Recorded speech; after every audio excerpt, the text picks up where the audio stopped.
So in the previous lecture, I introduced electric fields. So the electric field we define by saying that if we have a charge out here, some charge Q, and it has a force on it, then the electric field, the definition of the electric field is that's going to be the force per charge. From that, because this is really how we got that, it was the electric field was this force per charge. So this is the definition of electric field. But we tend to like to write that all in one line like that, because that's easier than, I guess, writing a fraction. All right, so there we have the electric force, how it relates to the electric field. The next question, though, is units of electric field. So we know the electric field is force per charge. So that is units, and that's newtons, and that's coulombs. So that means that the units of the electric field are a newton per coulomb. So that's a kilogram meter per second squared per coulomb. So that's a kilogram meter per coulomb second squared. Okay.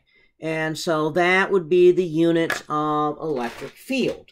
All right. Now, I'm going to point out that later on this semester, we're going to introduce another unit that's going to be related to all this called a volt. And so a volt turns out to be a kilogram meter per coulomb second squared. And so that means that a newton per coulomb is the same as a volt per meter. Sometimes you see in this chapter 22, the units for electric field are generally written as newton per coulomb, but later on, in later chapters, the units are written as volts per meter.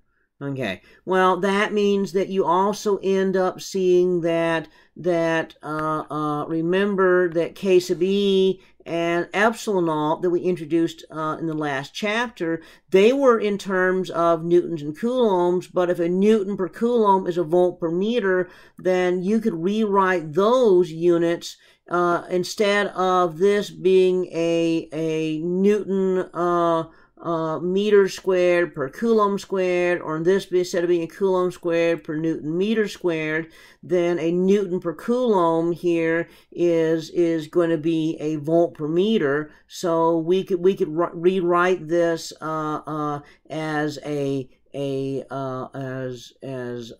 in terms of voltages and so forth, and that just adds confusion. So units were always a problem for me as a student,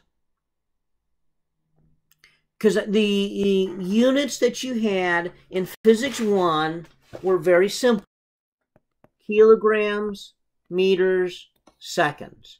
And then we had acceleration, meter per second squared. We had a newton, which was a kilogram meter per second squared. A joule was a newton times a meter. We had a watt, which was joule per second. So all these were pretty straightforward in terms of those. By the time we get into Physics 2, we run into this giant hodgepodge of units. We introduce the coulomb, we have volts, and volts relate. Volt is actually a joule per coulomb. So a volt is a joule per coulomb, which we'll talk about later, but then that adds confusion to the whole issue. And then an ampere is a coulomb per second. And so that means that Newton, which is a kilogram meter per second squared, this is a kilogram meter squared per second squared, and that's a kilogram meter squared per second cubed. And then we have the volt with the joule per coulomb, and so that, and then we had the units we just talked about before. Everything gets really confusing. There's units everywhere. So as a student, what I did was I decided to keep a piece of paper with me whenever I was trying to solve problems that showed how all the different units related to each other. And that's the only way that I was reliably able to keep everything straight. And so I would encourage you to think about maybe doing that also, just to keep everything straight, because this does get kind of complicated. It does get very, very obtuse very quickly as to how the units all fit together. I strongly encourage you to keep track of the units as you're solving problems, because that does help. It helps tremendously, because if you work a problem and the units don't work, you have a 100% chance of having messed up the problem. And so you go back and figure out, well, if I multiply this times that and divide by this other thing, the units work out right. Now, you might not know how to solve the problem, but the weird thing is that method of doing it, saying, hey, if I just do it this way, the units work, that actually solves the problem correctly about 85% of the time. And so that's a very powerful tool. And so I strongly encourage people to think about it, and likewise to keep track of the units and how they multiply together and what cancels. That's where that little sheet of paper that I did as a student really comes in. So do think about that, because units are vital to keeping track and catching errors that you might make.